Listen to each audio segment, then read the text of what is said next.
इच्छामि भगवान नामने नामने से नाम शागत शिक्षा बोला वाला दे दो ये इच्छामि भगवान नामने से नाम शागत शिक्षा बोला वाला ले तो ये इच्छामि भगवान पुण्य शिक्षा बोला इसका ये बताया कि वाला प्रसाद प्राप्त होगी। सरे नमो हरिहंताणं नमो सिद्धाणं नमो आयर्याणं नमो उज्जायणं नमो लोये सौपसागुणम् एषो पंच नमोकार सर्वपावपणाशनो मङ्गलानां च सौवेशे पडमामवै मङ्गलम् जय जगदेव जोणी वियाणो जगगुरु जगानाथो जगनाहो जगबंधु जय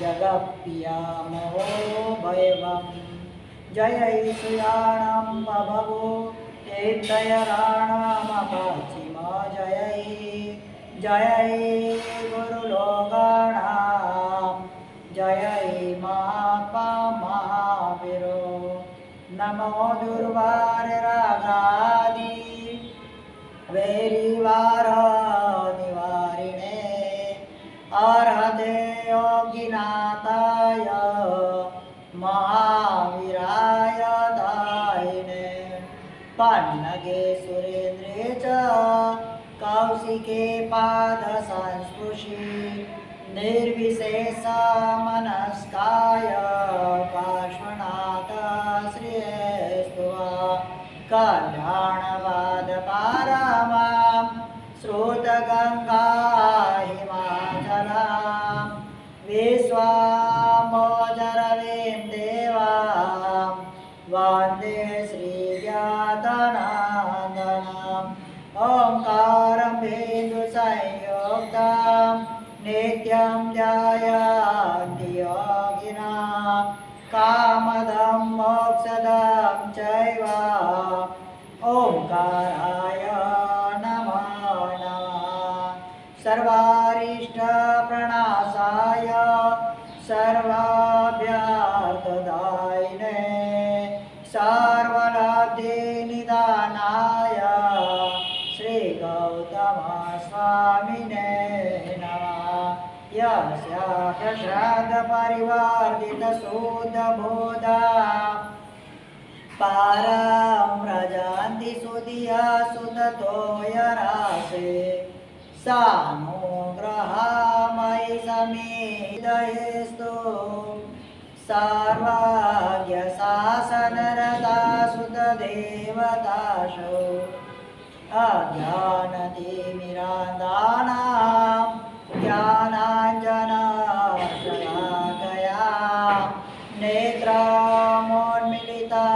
येन तस्मै श्रीगुरवे नमः आगमोद्धारकर्तारं शैलानेशप्रबोधकां ध्यानस्थस्वर्गतां नौमि सूरीमानन्दसागरं सूरीं दर्शनसागरं चरणं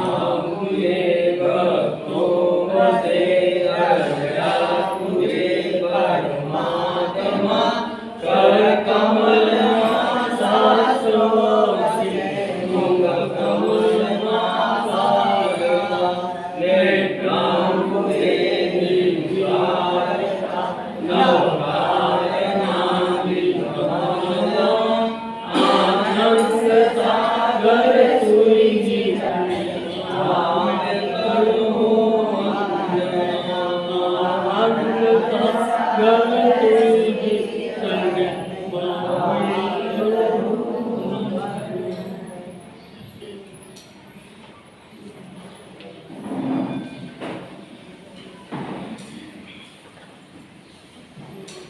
अनंत ज्ञानी जी ने शासन लाया तो चरम तीर्थपति प्रभु महावीर का शासन यहाँ पर चल रहा है। जिस समय प्रभु वीर को केवल ज्ञान की प्राप्ति हुई उसके बाद परमात्मा ने लगभग 22,500 जितनी देशना दी भव्य जीवों के उपकार के लिए। उन देशनाओं के अंदर अनेक प्रकार के प्रश्न पूछे गए। गंधर्वों ने पूछे, देवों ने पूछे, मनुष्यों ने पूछे, साध्वीजियों ने पूछे, श्राविकाओं ने पूछे, श्रावकों ने पूछे, अनेक प्रकार से जिनके मन में जो जो भी जिज्ञासाएं थी उस विषय के अंदर परमात्मा को प्रश्न किया गया। और कभी कभी ऐसा परमात्मा ने सामने वाले के मन के भावों को जानकर उनके शंकाओं का समाधान भी परमात्मा ने वहाँ पर किया। इस प्रकार से प्रश्नोत्तरी के माध्यम से अनेक प्रकार से ये देशनाओं के द्वारा शास्त्रों की रचना हुई। 11 सूत्र वगैरह 12वां द्वादशांग जो बोलते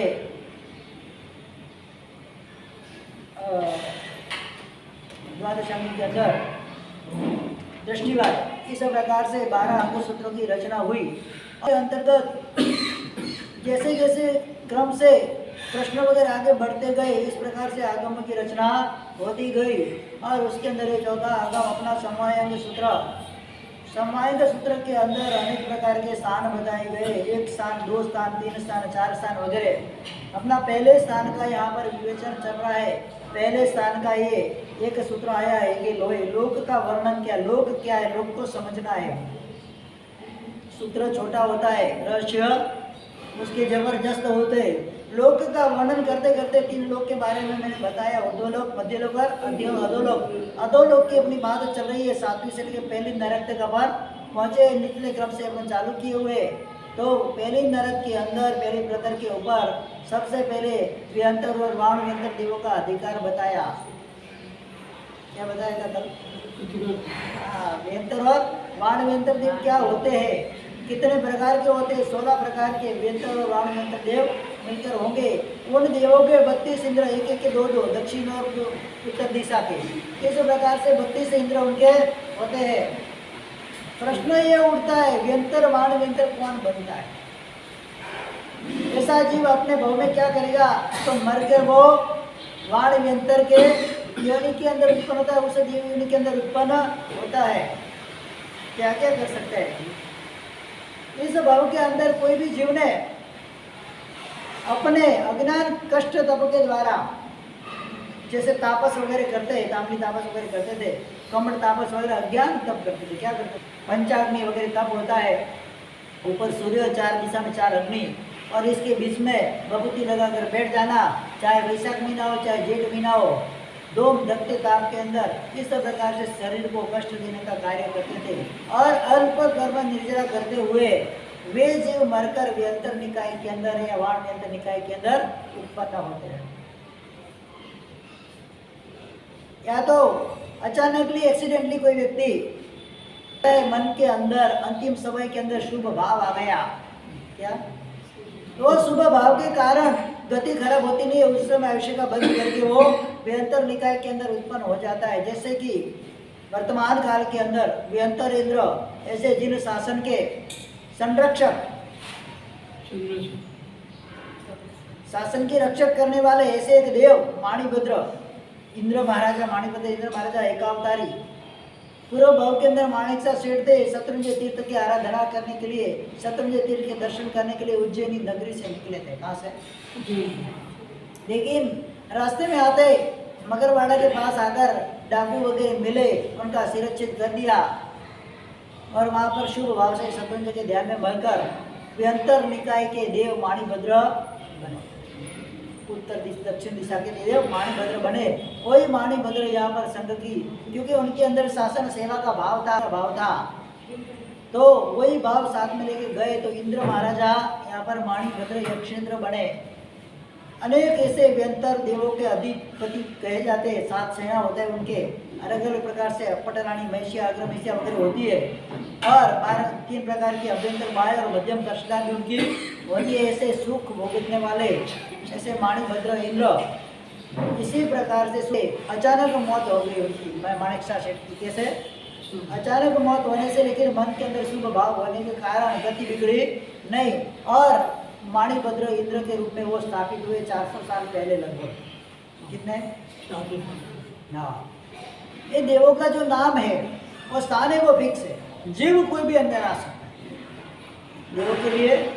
जैसे महालक्ष्मी, महालक्ष्मी मैं भी बन सकते हो, महालक्ष्मी आप भी बन सकते हो। वहाँ पर सीट फिक्स है, नाम फिक्स, जीव कोई भी आए, क्योंकि ये व्यंतर वगैरह देव का आयुष्य कितना होता है, ज़्यादा से ज़्यादा पल्योपम और मैक्सिमम ज़्यादा से ज़्यादा सागरोपम, मैक्सिमम पल्योपम, यहाँ 10,000 साल, कितना, इतना ही उनका आयुष्य रहता है। फिर ये आयुष्य खत्म हो गया तो वो सीट तो खाली रह जाएगी, तो वहाँ पर दूसरे भी देव आ सकते हैं। जो इंद्र महाराजा सौधर्मेंद्र ने आदिनाथ भगवान का अभिषेक किया था, उसी ने कोई भगवान का अभिषेक किया नहीं, परमात्मा महादेव का अभिषेक किया नहीं है, कि उसके बीच में तो एक कोड़ा कोड़ी सागर में वर्ष चले गए, कितने, और सौधर्मेंद्र का आयुष्य कितना होता है, मात्र 2 सागर, कितना। तो जो सौधर्मेंद्र ने परमात्मा ऋषिदेव का अभिषेक किया था, उसके बाद में 50 लाख करोड़ सौधर्मेंद्र गए, कितने, 50 लाख करोड़ आत्मा सौधर्मेंद्र बनी। इसके बाद उसका नंबर आया, जो कार्तिक सेठ बने थे सौधर्मेंद्र, उनका नंबर आया, उन्होंने भगवान महावीर का अभिषेक किया। ऐसा जरूरी है एक ही देव सबका अभिषेक करते, ऐसा नहीं होता है।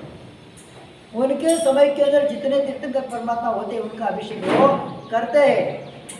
कई इंद्र जिनको एक भी भगवान का अभिषेक करने को मिला, ऐसे भी लाखों की संख्या के अंदर, करोड़ों की संख्या के अंदर, अरबों की संख्या के अंदर हो गए होंगे जिनको परमात्मा के अभिषेक का लाभ मिला नहीं है, परमात्मा के कल्याण को हो जाने का लाभ उनको मिला नहीं है। कि उनके बीच में जैसे आदिनाथ भगवान से अजितनाथ भगवान के बीच 50 लाख करोड़ सागर बन गए, इसमें 25 लाख करोड़ सौधर्मेंद्र हुए, कितने हुए, तो सबको लाभ थोड़ी मिला, पहले और 25 लाख करोड़ के बीच में किसी को मिला नहीं वो लाभ। तो इस प्रकार से सबको ये पुण्य मिलता नहीं है। उत्कृष्ट पुण्य के स्वामी जिस समय परमात्मा का जन्म होना होता है, उस समय वो इंद्र बनकर पैदा हुए। जैसे व्यंतर में भी इंद्र हुए, वो भी अभिषेक करने आते हैं।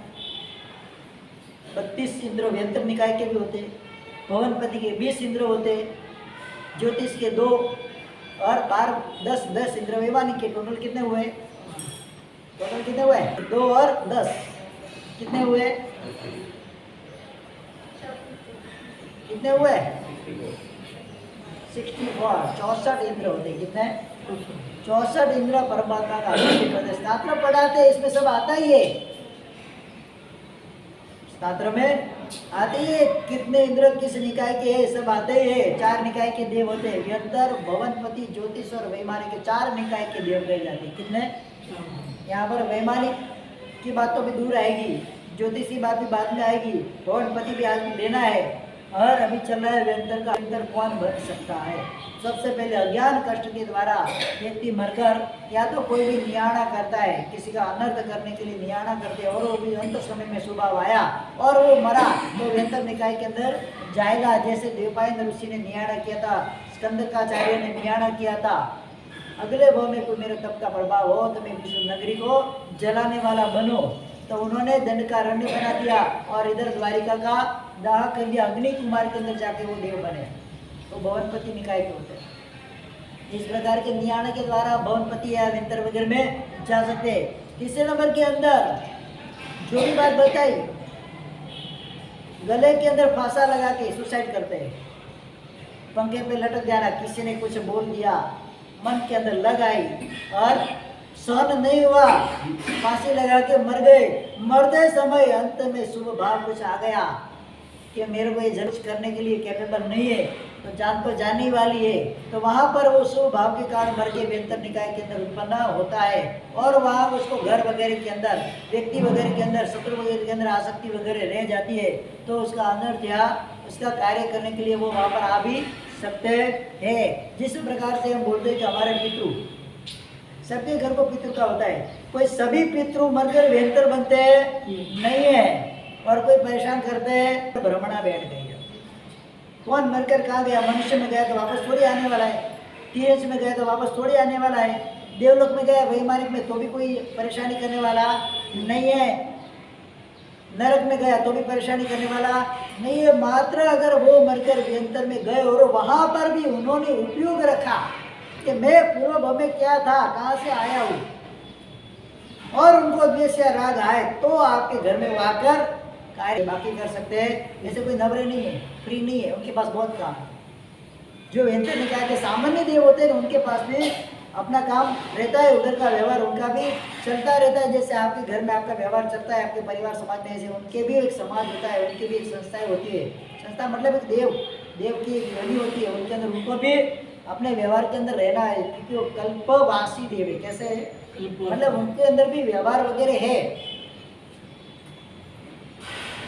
उनके अंदर रहेंगे ही। तो ऐसे कोई आ जाते हैं, नहीं कोई बोलते हैं मेरे को पद्मावती आती है, कोई बोलते हैं मेरे को हनुमान आते हैं, कोई बोलते हैं मेरे को फलाना आता है, ऐसा कोई आता करता नहीं है, खाली की मन की भ्रमणा है। तो भाई पद्मावती देवी को इतनी सस्ती तोड़ी है, पार्श्वनाथ परमात्मा की अधिष्ठा है, सम्यक दृष्टि देवी है, ऐसे आपके शरीर में आ जाएगी। भवनपति निकाय की देवी, नागलोक की देवी, वो ऐसे आपके शरीर के अंदर आ जाएगी। इतना प्रबल पुण्य चाहिए उनको सहन करने का, उनके तेज को सहन करने का। एक बार परशुराम के अंदर इंद्र महाराजा को भरत चक्का मूल रूप मुझे बताओ, इंद्र महाराज के भरत भी देख नहीं पाएगा। रे छोटे चक्रवर्ती अगर इंद्र का रूप देख नहीं सके तो हमारी क्या होता है? भरत ने पूछा, जिद की मुझे आपका ओरिजिनल रूप देखना है, ये आपका वैक्रिय शरीर है, मतलब उस क्या करते उसको रिड्यूस करके रूप बनाते, ओरिजिनल रूप देव का अपन देख भी नहीं सकते। तो इंद्र महाराजा ने खाली अपने पाँव के अंगूठे का एक रूप बनाया, ओरिजिनल अंगूठा दिखाया। भरत बोलते ढक दो, मेरे से देखा नहीं जाता। कितना रे रूप होता है? खाली सौधर्मेंद्र की बात कर रहा हूँ, तो अनुत्तरवासी देव का रूप कैसा होता? ऐसे करोड़ों करोड़ों देव का रूप इकट्ठा करो तो परमात्मा के पग के अंगूठे के आगे सो सूरज के समान हो, अंगारे वो आज्ञा दे रहता है ना, इसको जुगनू जुगनू के जैसा लगे वो। कोड़ी देव मिलकर न कर सके एक अंगुष्ठ रूप किया प्रति छंद, ऐसो अद्भुत रूप तुम्हारो बरसत मानो अमृत को बुझ। पार्श्वनाथ भगवान के स्तवन के अंदर महामादी ऐश्वर्य जी महाराज ने ये बात बताई। एक अंगुष्ठ रूप परमात्मा, अंगूठे का रूप, कोड़ी देव मिलकर अपना पूरा रूप स्वयं लाके इकट्ठा कर ले, जो ओरिजिनल उनका रूप है, और एक अंगूठे के जैसा रूप बनाए परमात्मा का, तो वो परमात्मा के अंगूठे के सामने उनका रूप सूरज के सामने जुगनू के समान है। हैलोजन बल्ब के सामने जो 0 वोल्ट का बल्ब रहता है उसके समान उनका रूप वहाँ पर लगता है। वेंतर निकाय के जो देव होते उनका भी रूप अद्भुत ही होता है। गले में फांसे, कोई जहर घोट लेता है, क्या करता है? सहन नहीं होता है, जहर पी लिया। ये जो भी क्रिया है सुसाइड वगैरह की, आत्महत्या की जो भी प्रतिक्रिया है, वो प्रतिक्रिया करने वाले जीव अंत समय के अंदर अगर शुभ भाव के अंदर आ गए और उनको शासन के प्रति या धर्म के प्रति या देवगुण के प्रति, और क्या तो उनके कोई इष्ट देव के प्रति अहोभाव जग गया और मैंने एक गलत किया ऐसा एहसास होता है, ऐसे शुभ भाव अंदर आ जाते, तो अगर आयुष्य का बंध अगर नहीं किया हो तो वो मरकर वेंतर निकाय के अंदर उत्पन्न जाना है। वेंतर में तो सुसाइड करना बाकी नहीं करना, सोचना भी नहीं है सुसाइड वगैरह करने का। तो एक बार जो जीव सुसाइड वगैरह करने का सोच लेता है, अनंत भवों तक वो ऐसे ही मरता है, आत्महत्या के द्वारा ही मरता है। कहीं पर समाधि मिलती नहीं है। कैसा भी जीवन के अंदर कष्ट आ जाए, प्रेरणा है, कैसा भी जीवन के अंदर कष्ट आ जाए, भारी से भारी, मौत से ज्यादा तो कोई कष्ट है नहीं, इससे ज्यादा तो कोई कष्ट किसी के जीवन में होता नहीं है। कैसा भी कष्ट आ जाए, मन के अंदर समाधि भाव को रखना। ये जो भी हो रहा है सामने वाले ने कुछ नहीं किया, मेरे पूर्व कर्मों के कारण वो पूर्व कर्म मेरे उदय में आए और मेरे मन को अभी अस्वस्थ असमाधि अवस्था में ले जा रहे हैं। ये प्रेरणा होती है, इसके अंदर ही चलना है। अगर शुभ भाव में चलेंगे, कैसा भी प्रसंग आएगा, खराब भी प्रसंग आएगा ना, तो मन विचलित होगा नहीं। जिसकी जीवन की समाधि, जीवन भर जो समाधि रखता है, उसी को ही अंतिम समय के अंदर समाधि प्रदान होती है। ताकि जीवन भर असमाधि में जीव गया, अंत समय के अंदर भी हाय हाय करते आर्त ध्यान के अंदर मर के नरक या तिरछ गति का मेहमान बन गया। कैसी भी परिस्थितियां, मेरे मन को मुझे समाधि के अंदर रखा। वेंतर निकाय के देवों के द्वारा हमको यही उपदेश मिलता है। छोटा ऐसे होता है, काम दुनिया भर के होते, मजूर की तरह काम करते, वो क्या करते हैं और भटकते रहते, ठिकाना होता नहीं है। क्योंकि यहाँ पर किसी जीव ने अपना ठिकाना नहीं किया, तो वहाँ पर भाई जाकर क्या ठिकाना पड़ेगा। ये सब प्रकार से जहर खाना है, आग में जलना है, कुएं में पड़ना है, पानी में पड़ना है, पर्वत के ऊपर से जप्पा लगाना है, पहले दूसरे तीसरे मारे से उड़ी लगाना है, ये सब काम एक प्रकार का महापापाचार का काम है। कैसा है? एक बार ऐसा मन में सोच लिया है, ऐसा काम आपने कर लिया है, भवो भव तक यही चीज सामने आए, उसी की लेस्या बैठ जाती है। जल लेसा है वो बचे तल लेसा है, जल लेसा है चय तल लेसा है वो बचे। कल मैंने बताया था, जिस लेस्या के अंदर व्यक्ति मौत होती है इस भव के अंदर, वो उसी दूसरे भव उसी लेस्या के अंदर उत्पन्न होता है, और वो लेस्या जिस स्थान में होती है उस स्थान में उसकी उत्पत्ति होती है। जीवन भर अगर समाधि बताइए, समाधि में रहे कापोत लेस्या में जैसे चवन उनका हुआ यहाँ से, तो काप नरक दूसरे नरक, तो उसके अंदर वो उत्पन्न होगा। तिरज गति में कापोत लेस्या, मनुष्य भव के अंदर हल्की योनियों में कापोत लेस्या मिलेगी आपको, तो उसी लेस्या के हिसाब से उसकी गति वहां पर फिक्स होगी।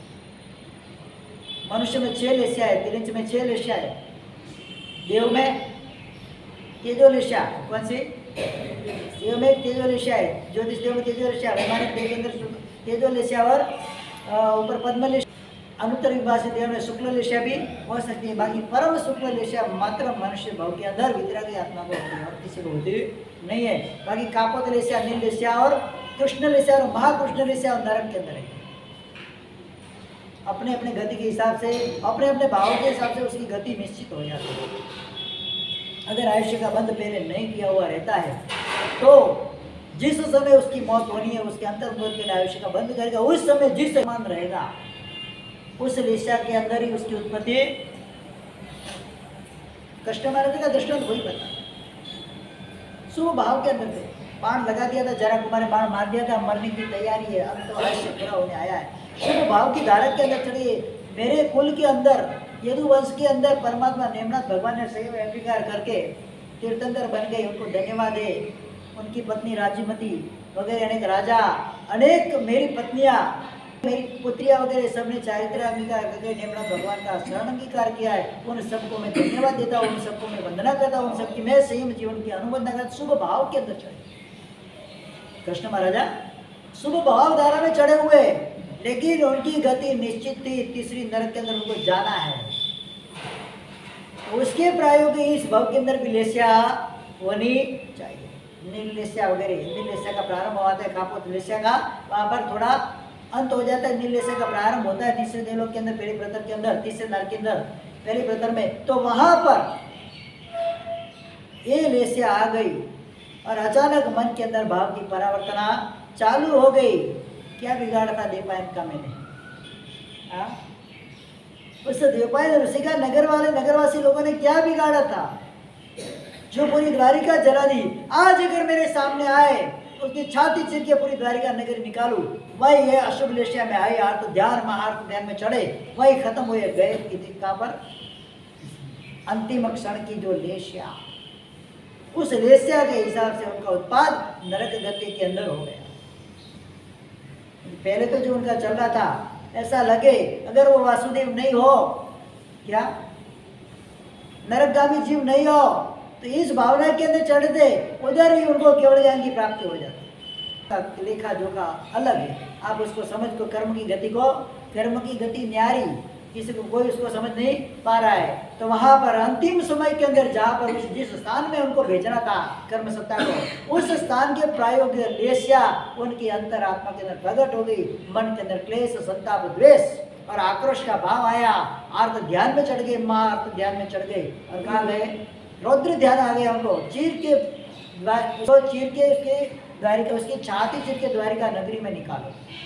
मतलब कितना भयंकर प्रकार का रौद्र ध्यान आया। उस लेस्या के अंदर पड़े, मर के तीसरे नरक के અંતિમ વેળા અગર આજે ભાવ નહીં આવ્યો હોય તો એને તો એમની નરક ગતિ હતી જ। એટલે જ ભાવ આવ્યો। अच्छा, हाँ, इसीलिए उसको ऐसा भाव आया है। इसीलिए मैं बोल रहा ना, पूरे जीवन भर मन को समाधि में शुभ लेस्या के अंदर रखना है ताकि अंतिम समय अपना बिगड़े नहीं। कुछ ऐसा प्रसंग हमारे से विघटित हुआ हो और हमको अंतिम समय में याद आए, किसी के साथ द्वेष हो गया, किसी ने मेरा पैसा खा लिया, किसी ने मेरे बेटे के विवाह तोड़ा दिया, मतलब वैसे सोभी जो बेटे का विवाह तोड़ा दिया, ऐसा फलाना ढिकना कोई भी ऐसा भाव, कोई भी घटना हमारे साथ जीवन के अंदर हुई है, उसके प्रति थोड़ा भी बहुत द्वेष रह गया है, अगर अंतिम समय के अंदर ऐसा द्वेष आ गया तो पूरे जीवन भर की कमाई हुई जो अपने शुभ भाव की धारा वो वहाँ पर खत्म हो जाती है, और उस आयुष्य बंध के समय अगर अशुभ लेस्य आ गई, उसमें आयुष्य का बंध किया, दुर्गति निश्चित है। इसीलिए तो ना प्रति क्षण समयम गोयम मापमय, प्रति क्षण सावधान रहना है, कहीं पर भी मुझे अशुभ भाव नहीं आ जाए कि कौन सा अशुभ भाव मेरे अंत समय के अंदर मेरे भव को बिगाड़ने में निमित्त बनेगा, मुझे पता नहीं। ये व्यंतर निकाय के देव वगैरह, नरक के जीव वगैरह, अपने को यही देखना, यही उपदेश है। हमने ऐसा अपराध किया और हम इधर आके बैठ गए, आप तो अभी भी समझ जाओ, आपको मनुष्य भव मिला हुआ, कत्तों में मनोबोध, सुरलोक के देव जो अनुत्तरवासी देव भी उसको जानते, कभी मुझे मनुष्य भव मिले और मैं परम तारक परमात्मा के सानिध्य में चारित्र वगैरह ग्रहण करके मोक्ष सुख को पाऊँ, और हमको मिल गया तो कोई वैल्यू नहीं। हमारी आत्माएं भी એવી રીતે કઈ વિચારી તો હશે ને કોઈ ભાવમાં क्या કે મનુષ્ય જન્મ મળે નહીં। हाँ तो मिल गया, अभी क्या किया, मंजीरा बजाया। भैरव बाग जैन, भैरव धाम जैन संघ के अंतर्गत कितने घर है? 200। इसमें 50 प्लस कितने हैं जो कोई काम नहीं करते, रिटायर्ड मैन, कोई मैच में जो खेलने नहीं जा रहे, ऐसे रिटायर्ड कितने हैं? 50 तो होंगे। प्रतिकोण में कितने आते हैं? 2 मारस है। और हमारे आपके प्रतिनिधि विजय राज, बस हमारी अंतर 3 मीन और 3। क्यों? मनुष्य भव की किसी को दरकार नहीं है, इस भव में मिल गया, अभी अगले भव में चाहिए कि नहीं चाहिए, सबसे पहले तो वो सोचना है, चाहिए कि नहीं, कि बस ये हो गया बाप जी, बस अभी ज्यादा मनुष्य भव हमको चाहिए नहीं है, इसमें दुख ही दुख है। अरे कौन सी गति में सुख है वो तो बताओ मुझे। सबसे ज्यादा सुखी हो ना ये 14 राजलोक के अंदर तो मनुष्य है। कौन है? कि वो चाहे वो कर सकता है, 5 गति के अंदर मनुष्य जा सकता है, बाकी कोई ऐसे जीव नहीं जो 5 गति में जाए। 5 यानी 5 मोक्ष गति, ऐसा कोई जीव नहीं है संसार के अंदर मनुष्य के अलावा जो 5 गति में जा सके। बताओ है कोई? आपके पास सब अथॉरिटी पावर है, कहीं पर भी जा सकते हो, 7वीं नरिक अप्रतिष्ठान में भी जा सकते हो, सिद्ध शिला के ऊपर भी जा सकते हो, कहीं पर भी जा सकते हो, आपको छूट है, बाकी कोई भी जा सकता नहीं है। अनुत्तरवासी देवलोक की बात आएगी तब बताऊंगा। अनुत्तरवासी देवलोक का जो विमान है सर्वार्थ सिद्ध विमान, उधर से मात्र सिद्ध शिला 12 योजन है, कितनी? और लोकाग्र भाग कितना है? उससे 1 योजन, लेकिन 13 योजन। फिर भी वो वहां से जा सकता,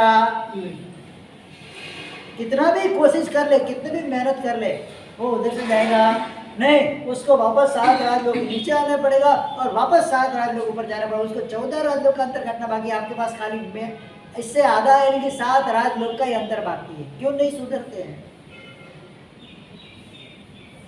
महाराज साहब अगर नहीं हो, साधु भगवान नहीं हो तो ठीक है, चलो तो महाराज साहब, अरे ऐसे कई संघ देखे 12 महीना प्रतिक्रमण करते हैं, भगवत साधु महाराज होए कि नहीं होए, 10-10, 20-20 भाई प्रतिक्रमण करने के 12 महीना आते, ऐसा भाव क्यों नहीं जगता है? अंतिम समय किसको समाधि नहीं चाहिए? मेरे को हाथ ऊपर करके बताओ। ऐसा मेरा अंतिम समय आए, सदगुरु के वचन मुझे पाने को मिले, शुभ वचन मुझे मेरे कान में पड़े और मेरी सदगति होए, ऐसा कौन नहीं चाहता? तो उसके पीछे मेहनत भी करनी पड़ेगी।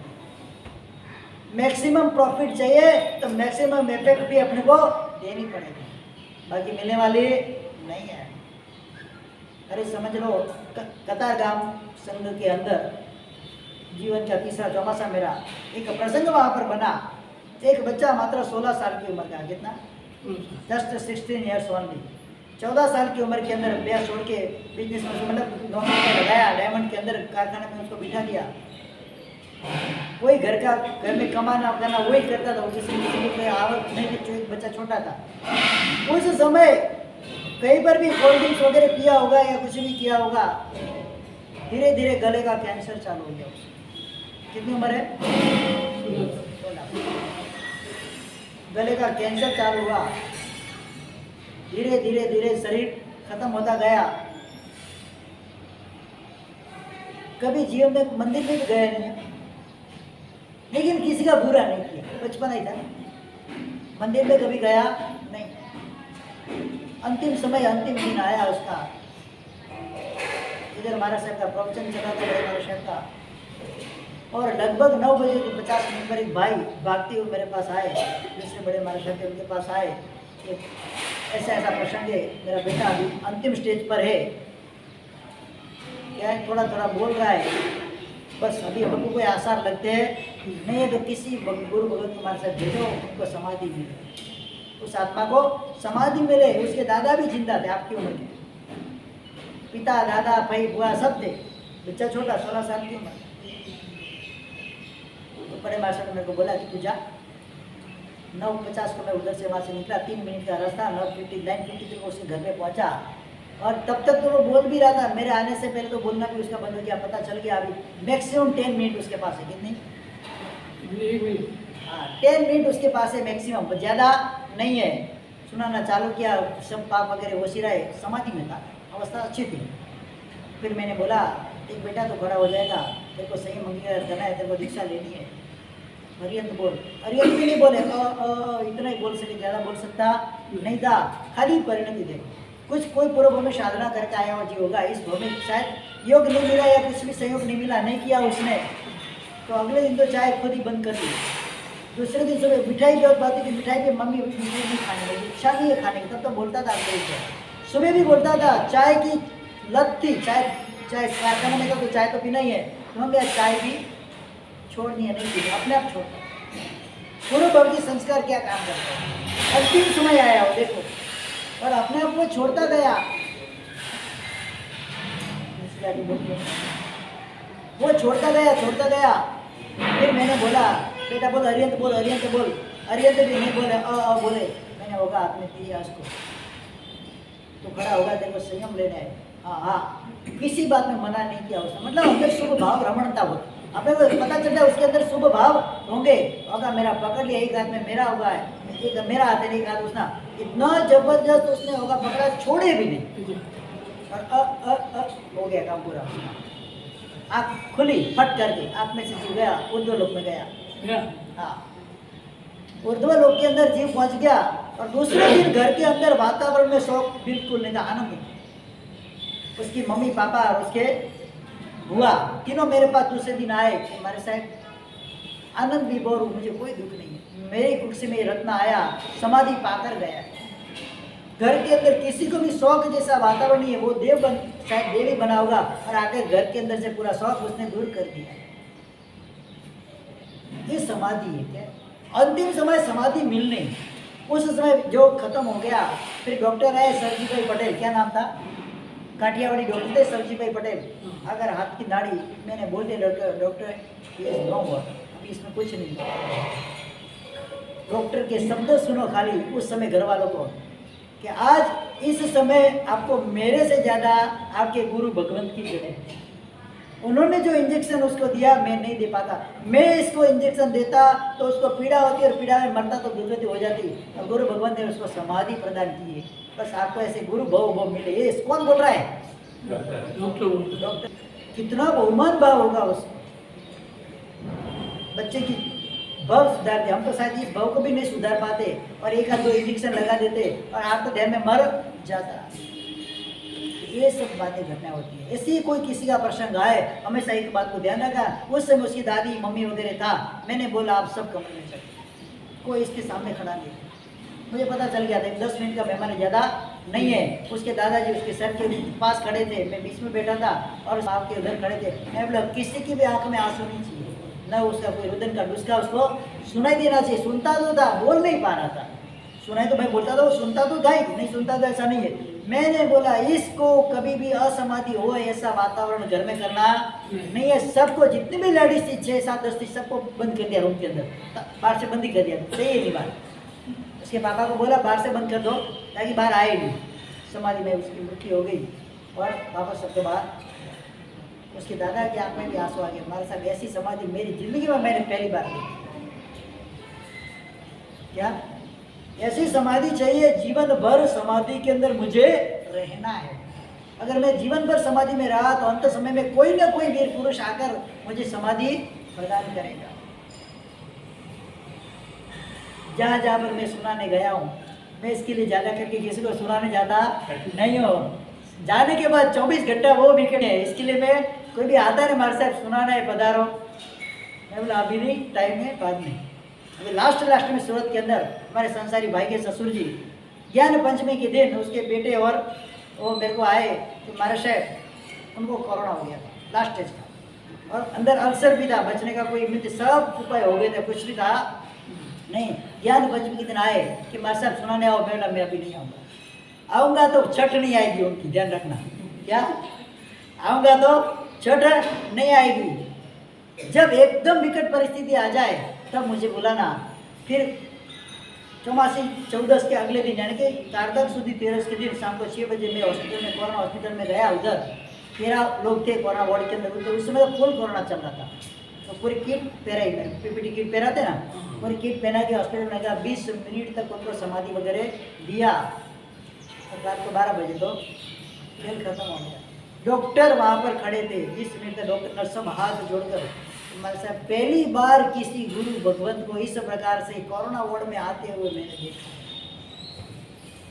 कोई नहीं आया, कितने भी हमारे साहब थे उधर 50 ठाणे थे, सबको बोल दिया कि हम नहीं आएंगे। हमको तो एक व्यवहार से भी जाना पड़ता था, क्या नहीं जाओ तो कोई बोले नहीं मेरे को, लेकिन व्यवहार से भी जाना। आशुतोष हॉस्पिटल में सूरत के अंदर कैलाश नगर के अंदर मुझे व्यवहार से भी जाना होता था कि सके भाई का वो ससुर जी थे बराबर, तो व्यवहार से भी जाना होता था। एक आत्मा को समाधि नहीं, मैं बोला मैं आऊँगा, कोई टेंशन नहीं, लगेगा ना पता लग नहीं, क्या फर्क पड़ेगा, अब मेरा पुण्य होगा तो कुछ भी लगने। और उस समय परिस्थिति कैसी, हमारे साहब को ऑपरेशन हुआ था और उनकी भी हालत व्यवस्थित नहीं थी, और उनको भी संभालना था, उम्र भी उनकी थी। अगर मेरे को कुछ हो गया तो उनको लगने में देर लगती नहीं। फिर भी मैं बोला देव गुरु की कृपा होगा तो कुछ होने वाला नहीं। आज तक साबुत आपके सामने बैठा हूँ। क्या मन के अंदर शुभ भाव से रहे, किसी को समाधि प्रदान करने का अवसर मिला है, समाधि दो। और वो जीव की सदगति होगी तो इसके नियमित अमन हम बने, तो वो अगर सुगति में गया, शुभ भाव के अंदर शुभ आराधना करके मोक्ष में जाएगा जल्दी। अपने से पहले भी जा सकता है, नहीं जा सकता ऐसा नहीं है। तो कभी भी ऐसा प्रसंग आए तो पाची पानी करना नहीं। कोई भी जीव को जैसे अपने को जो भी आता है, कोई बोलते हैं उनको सुनाने के लिए जाना है तो उधर जाना, उधर कोई भी किसी भी प्रकार का आर्त ध्यान नहीं करना है, मतलब रोना धोना नहीं। समाधि पूर्वक उस जीव को उधर से देह छोड़ने देना चाहिए। जिंदगी भर तो सताया है बेचार को, मरने दो ठीक से ढंग से। हाँ, जिंदगी भर तो सताने में बिताइए, अब मरण अवस्था आइए, उसके मन के अंदर किसी के प्रति द्वेष भाव नहीं आए, उसके मन के अंदर किसी के प्रति राग भाव नहीं आए, स्थित तटस्थ भाव उसको प्रकट हुए। इस प्रकार से वो समाधि देना है। समाधि में वृत्ति होगी तो उसका भावांतर तो सुधरेगा। जैसे मदन रेखा ने अपने पिता को, अपने पति को समाधि दी, भावांतर सुधार दिया। ये समाधि अगर आई, वेतर निकाय में उत्पत्त होने की जरूरत पड़ेगी नहीं, वैमानिक देवलोक मिल जाएगा वहाँ पर। असमाधि में मरते, शिव भाव के अंदर मरते, वो वेतर निकाय के अंदर उत्पन्न होते। माणिभद्र ये जो है, भैरव जी है, जो भी अपन जितने भी देवी देवता है वो सब क्या है, वेतर निकाय के देव है। और कोई वे समय दृष्टि है, कोई समय दर्शन की भूमिका के अंदर भी होंगे। इस प्रकार से ये देव वगैरह में उत्पत्ति होती है। अब आगे अधिकार, ये जो पहली प्रकार का पहला जो कर्णक है, पहले कर्णक रत्न कर्णक जोड़ते, उसके ऊपर का हिस्सा जो 100 योजन का है उसके अंदर एक वेतर निकाय के देव रहते। इसके बाद 16 प्रकार के 16 रत्नों की 16,000 योजन की ब्रदर आएगी। इसके बाद एक नरक देवलोक, एक भवनपति, एक नरक, एक भवनपति, एक नरक, एक भवनपति। इस प्रकार से 13 ब्रदर आएगी नरक की, और 10 ब्रदर आएगी 10 भवनपति देवों की। मतलब पहली नरक के अंदर देव और नारक दोनों साथ में है, नरक लोग भी वहाँ पर है और देवलोक भी वहाँ पर है। 10 प्रकार के भवनपति की बात यहाँ पर अपने को करनी है। तो उस रत्न प्रभा नाके के 1,80,000 योजन का जो थर है, इसका स्तर है, उसके अंदर ऊपर के नीचे के हजार छोड़ दो, 1,70,000, 1,78,000 इतना जो उसके अंदर ये भवनपति निकाय के देव के आवास, असंख्य आवास है। कितने वो भवनों में रहते हैं, इसके लिए उसको क्या बोला जाता है, भवनपति। भवन मतलब आपने जैसे जो महल रहते हैं, असंख्य महल है, बड़े बड़े लंबे चौड़े, और उनके महल के बारे में बताया गया महल कितने बड़े हैं। तो जो सबसे बड़े महल होते हैं, तो उत्कृष्ट जो महल होते हैं, असंख्यात योजन के होते हैं। कितने? हाँ, असंख्यात योजन के। इससे छोटे तो संख्यात योजन के, और सबसे छोटे मिनिमम जो महल होते हैं उनका घर होता है, एक घर पूरे जम्बूद्वीप का 1,00,000 योजन का। कितना? एक घर कितने योजन का? एक जम्बूद्वीप। तो लास्ट वाला ऊपर वाले तो उसकी तो कोई लिमिट ही नहीं, असंख्यात जो योजनों का वो उनके महल वगैरह रहते हैं। और उसके अंदर भी दो विभाग पड़ता है, उत्तर दिशा और दक्षिण दिशा। कोई देव दक्षिण दिशा की ओर रहने वाले अपन जैसे दक्षिण दिशा यानी कि ये दक्षिण भरत होता है, उत्तर दिशा मतलब ऐरावत क्षेत्र। तो उधर के जो देव रहेंगे उस जम्बूद्वीप के उधर के नीचे के देव वो उत्तर दिशा के रहेंगे। मेरू पर्वत के चारों ओर 4 दिशा बताइए, पूर्व पश्चिम उत्तर और दक्षिण। तो मेरू पर्वत से दक्षिण दिशा के सेंटर में मेरू है, 14 राजलोक के सेंटर में मेरू। हाँ, उससे आगे पीछे कुछ नहीं है। तो मेरू से 14 राजलोक का प्रारंभ होता है। उधर से 7 राज नीचे, 7 राज ऊपर, पर आधा राजलोक इधर, आधा राजलोक इधर। ऐसे इस प्रकार से मेरू एकदम बीच में सेंटर में। तो मेरू की दक्षिण दिशा के अंदर दक्षिण दिशा के अधिपति ऐसे भवनपति देव रहते हैं, और उत्तर दिशा में उत्तर दिशा के अधिपति ऐसे भवनपति 10 प्रकार के भवनपति। कितने भवनपति कितने प्रकार के? ये सब बातें ध्यान में रखना। कभी पूछना हो प्रश्न तो पूछ सकते हैं, और आने तो उसके अंदर ये प्रश्न आते ही है। तो 10 प्रकार के भवनपति निकाय के जो देव है उनके जो आयुष्य बताया, तो मिनिमम आयुष्य उनका 1.5 पल्युगम कितना, और मैक्सिमम 1 सागर उनका आयुष्य।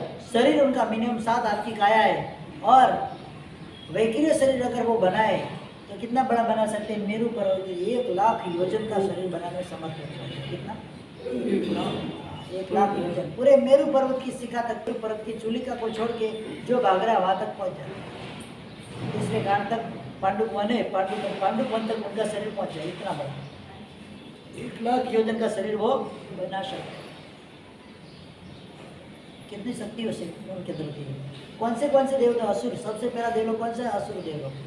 दूसरे नंबर का नाग देवलोक, तीसरा सुवर्ण, चौथा विद्युत, पांचवा अग्नि, छठा दीप, सातवां उदित कुमार, दिक कुमार, वायु कुमार और स्कंद कुमार। इसी प्रकार से कुमार देव होते, शादी नहीं करते, कुमार देव होते। उनके सहज सभा से उनको कुमार बोला जाता है। असुर कुमार, नाग कुमार, स्वर्ण कुमार, मेघ कुमार वगैरह इस प्रकार से। और नाग कुमार के देवलोक के अंदर वर्तमान काल के अंदर पार्श्वनाथ भगवान के अधिष्ठान देव धर्मेंद्र और पद्मावती नाग देवलोक के अंदर है। और जो मैंने बताया द्वैपायन ऋषि और या स्कंदकाचार्य जो थे वो अभी अग्नि कुमार देवलोक के अंदर उनका आयुष्य भुगत रहे, या तो भुगत चुके होंगे। और द्वैपायन तो अभी भी हुआ, क्योंकि पहले उनका आयुष्य है सागर तक का, तो वो तो वहाँ पर ही है। और वो जो है स्कंदकाचार्य और मुनीश्वर साहब भगवान के समय में हुए थे, तो वो भी शायद उनका भी उधर रहना हो सकता है। तो इंद्र की शक्ति कितनी है? एक एक इंद्र के अंदर पावर कितना होता है? क्या क्या कर सकते हैं? करते नहीं, क्या क्या कर सकते हैं? तो असुर कुमार की शक्ति बताई। इसके अंदर अपनी शक्ति से वो देव और देवी की विकुवना करते हैं, अलग अलग प्रकार के। दूसरे अपने शरीर में से देव देव निकले। कितने देव देव निकल सकते हैं? पूरा जम्बूद्वीप भर जाए, इतने देव देवी अपनी शक्ति से वो बना सकते हैं, वैक्रिय शक्ति से बना सकते हैं। इतनी उनके अंदर शक्ति रहती है। उसका जो असुर कुमार के अधिपति चमरेंद्र और बलिंद्र, दक्षिण दिशा का चमरेंद्र है, उत्तर दिशा का बलिंद्र है। चमरेंद्र का अधिकार पूरा कल्पसूत्र के अंदर आता ही है। फिर भी संक्षेप से आपको थोड़ा बता देता हूँ, मुझे जितना याद है। चमरेंद्र का जो सिंहासन रहता है उसके ऊपर वैमानिक देवल के अंदर सोदमा इंद्र का विमान रहता है, उसका सिंहासन रहता है। वो देख रहा है से मेरे ऊपर भी कोई है, सहन नहीं कर पाते। जैसे नीचे के देव उनको दानव भी कहा जाता है। क्या कहा जाता है? ऊपर को देव। देव और दानव का परस्पर वैर तो जन्मजात पहले से चला आ रहा है, तो वो उसको सहन नहीं कर पा रहा है। तो 1 लाख योजन की मेरू को जैसी काया बनाई उसने, पूरे सूर्य चंद्र ग्रह नक्षत्र को भ्रमण छेदन भेदन करते हुए उसे पूरी काया बनाई। और कहाँ पहुँच गया? हाँ, सौधर्म की सभा के अंदर पहुँच गया। वहाँ जाके पाँव पछाड़ के तू मेरे पर मेरा स्वामी कैसे बन गया? इसके आगे उसकी चलती नहीं। इंद्र की सौधर्म की शक्ति आगे चमरेंद्र की शक्ति चलती नहीं। वो तो गया और धमधमाट करने लगा उधर, पूरे इंद्र सभा को हिला दिया, पूरे देवलों को हिला दिया उसने जाकर। ऐसा उत्पात मचा है चमरेंद्र का उत्पात, चमरान उत्पात, ये आश्चर्य के अंदर गिना गया। कभी भवन पतिवासी देव जो होते ये देव 12वें देवलोक तक जाने का सामर्थ्य रखते, कभी जाते ये तो गया चमरेंद्र तो इसके लिए आश्चर्य के अंदर आया। कोई भी देवलोक के देव अपने देवों को छोड़कर दूसरे देवलोक में कभी जाते नहीं। जाते तो 2 ही प्रयोजन से जाते, या तो उधर की संपत्ति लूटने या उधर की स्त्री लूटने के लिए जाते, या तो किसी के प्रति शत्रु भाव है तो उसको परेशान करने के लिए वहाँ पर जाते। लेकिन वो भी रेयर केस में, कभी रोज रोज जाते हैं नहीं है। शक्ति उनकी बताई कि शक्ति उनकी कितनी है, तो वहाँ तक जा सकते हैं। इस प्रकार से धरणेन्द्र देवलोक के जो देव होते हैं, धरणेन्द्र वो नाग देवलोक का है, एक फणा बनाते हैं, फणा आपने फणा होती है, नाग की फणा होती है ना, फणा से पूरे जम्बूद्वीप को ढक दिया। इतनी बड़ी फणा बनाने का उनका सामर्थ्य होता है। 1 लाख योजन का जम्बूद्वीप अपनी फणा के द्वारा वो ढक सके, इतना सामर्थ्य किसके अंदर होता है? धरणेन्द्र के अंदर होता है। तो कितना सामर्थ्य देवों के देवों में होता है। शरीर कैसा तो वैसे शरीर उनका दिव्य तेज वाला रूप होता है उनका, और इस प्रकार से अनेक प्रकार की शक्ति उनके अंदर रहती है। लेकिन न भूतो न भविष्य, ऐसा कभी हुआ नहीं, ऐसा कभी होगा नहीं कि चमरेंद्र या वगैरह ऐसा काम करते, कभी कभी हो जाता है तो आश्चर्य में गिना जाता है। बाकी कोई देवलों के लिए अपनी शक्ति जितनी होती है उस शक्ति का प्रयोग पूरे जीवन काल दरमियान उनके वो करते हैं नहीं। आज तक किसी ने किया नहीं है, आज के बाद कोई करेगा नहीं, मात्र उनकी कैपेबिलिटी समझाई। वो संकट समय के अंदर की बात अलग है, बाकी कभी ये प्रयोग करते नहीं है। जैसे गंधर गौतम स्वामी के पास अनंत लब्धि थी, कितनी थी? तीर्थंकर परमात्मा के पास भी इतनी लब्धियां नहीं होती, इतनी लब्धि उनके पास अंगूठे अमृत वैसे लब्धि तना भंडार। लेकिन पूरे जीवन काल दरमियान मात्र 2 लब्धि का उन्होंने उपयोग किया। कितनी? कौन सी? तो चारण लब्धि, जंगाचरण लब्धि, और दूसरी नंबर अक्षिण महानसी लब्धि। कौन सी? महानस यानी कि किचन, रसोड़ा। इसको संस्कृत में क्या बोलते हैं? महानस। आप किचन बोलते हैं ना, संस्कृत में उसके लिए शब्द क्या बताया है? महानस, अक्षीण महानस। इसके अंदर से कभी किसी चीज का क्षीण क्षय नहीं हुआ है। अगर उनका अंगूठा अंदर पड़ गया तो कभी कम होता नहीं, लाखों करोड़ों अरबों खरबों लोग भी खाना खा लें तो भी एक पात्र में से वो खिला सकते, ऐसी लब्धि उनके पास रहती है। तो मात्र 2 लब्धि का प्रयोग उन्होंने पूरे जीवन के दरमियान किया है, क्योंकि उत्सुकता ही नहीं थी। सब पता चलता था, लेकिन एक ही समर्पण भाव गुरु के प्रति, जो भी मेरे मन के अंदर शंका है, मेरे परम गुरु, मेरे परम तारक, मेरे परम देव कोई शंका का समाधान करेंगे, मुझे क्यों माता पूछना है। जब आपके सामने ऑल टाइम गूगल बैठा है, हाँ, तो फिर माथा फोड़ने के क्यों जाओ तुम? एक सर्च मारा, सब अंदर से रिपोर्ट आ जाएगा। हाँ, ये तो महा गूगल है, उनके पास कोई बाकी नहीं। गूगल में तो जो डाला हुआ रहता है, उसमें तो जो नहीं डालता है वो भी आ जाता है। हाँ, कैसा गूगल है? सर्व केवल ज्ञान कैसा गूगल है पता है? जो आप नहीं डालो ना वो भी उसके अंदर आ जाए, उससे तो अनंत गुना ज्यादा आ जाए। इस प्रकार से गौतम स्वामी इतना जानने के बाद भी कभी उनकी लब्धि का उन्होंने, उनके ज्ञान का उन्होंने कभी प्रयोग नहीं किया। तो यहाँ पर देवों की लब्धि भी इस प्रकार से बताई है। उनकी लब्धियाँ होती है, अलग अलग प्रकार की शक्तियाँ होती है, उसको पावर बोलते हैं। तो सुवर्ण कुमार के जो देव रहते वो उनके पास पाँख रहती, पाँख वाली, एक पाँख फैला है पूरा जगदीप ढक जाए।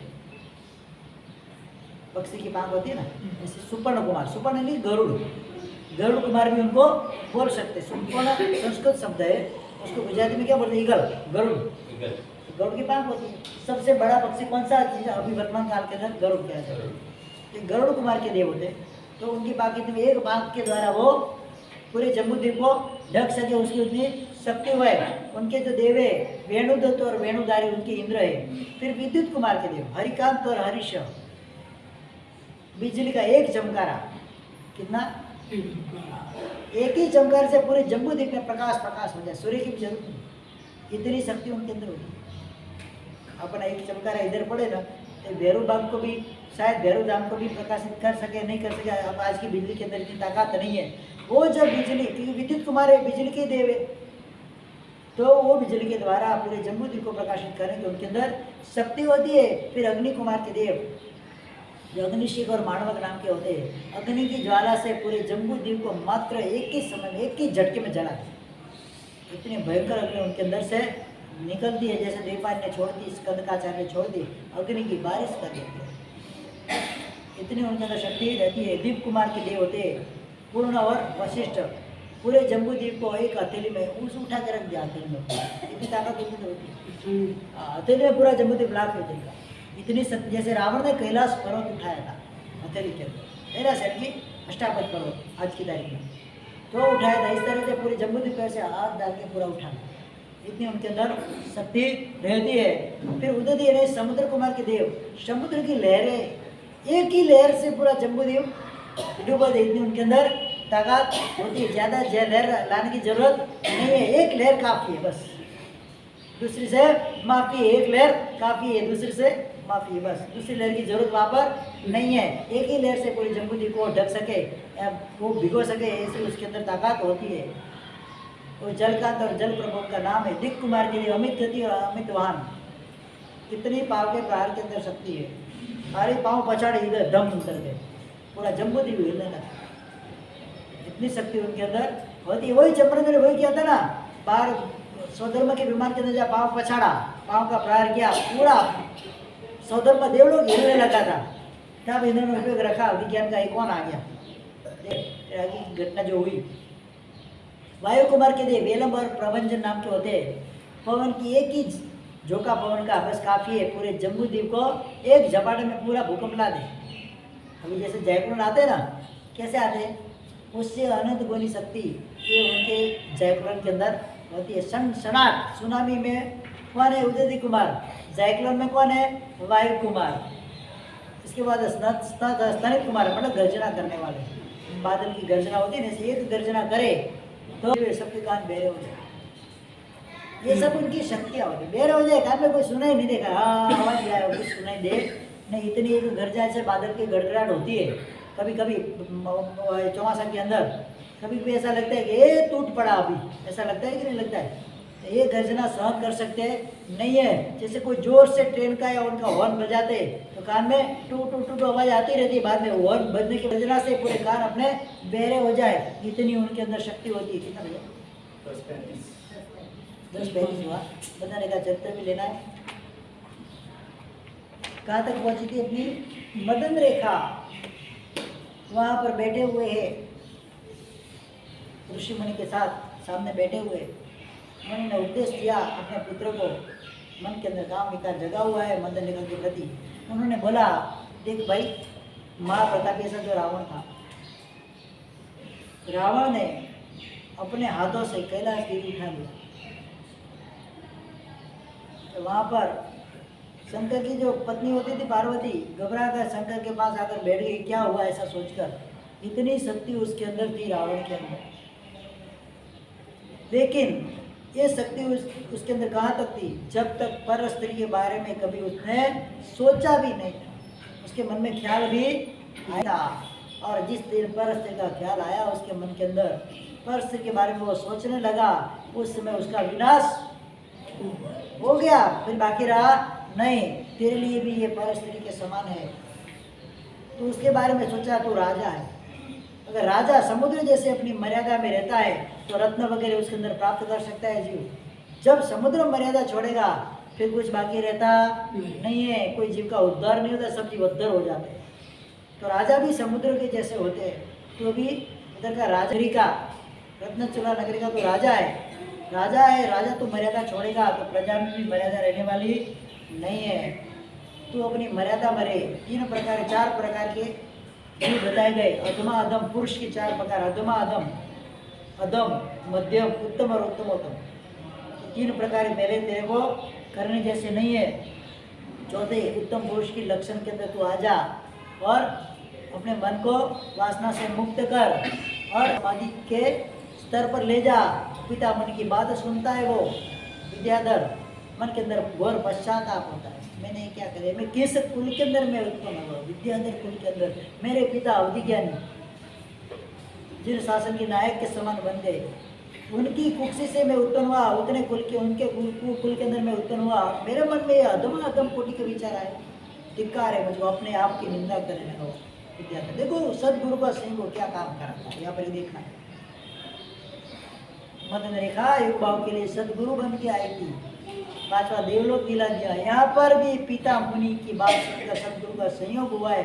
मन के अंदर से सब प्रकार के विषय वासना के विचार जो थे सब दूर हो गए।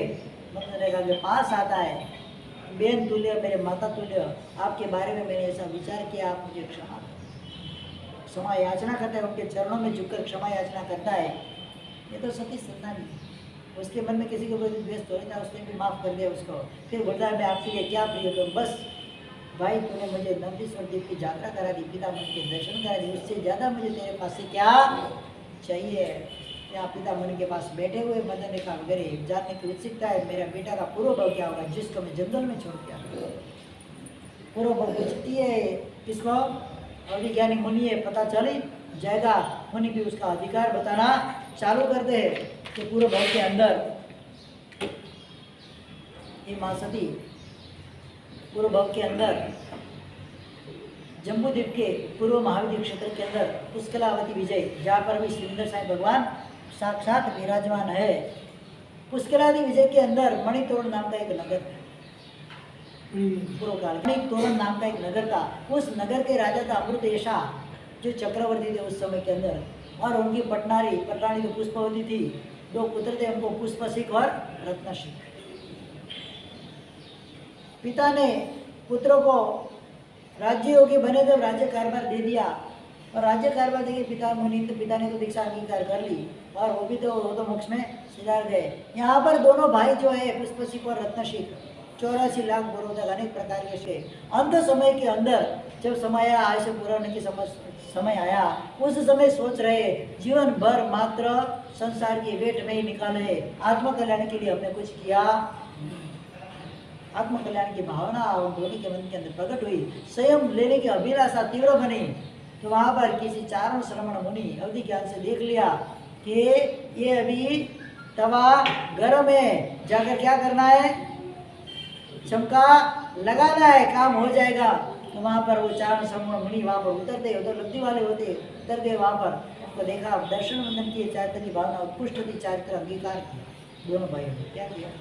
पहले काल में ऐसा ही था, राजा अपने वंश वारस के अंदर उनको अधिकार देकर अपना कल्याण करने के, अपने कल्याण की कामना से आत्मा को तारने के हिसाब से संयम ग्रहण करके निकल जाते थे। 60 साल की 50 साल की उम्र है, आधा आयु से गया, मतलब वान प्रस्थाश्रम, वन में प्रवेश हो गया, 51 52 53, बस वन में प्रवेश हो गया। अब संसार से कोई लेना देना होता नहीं था।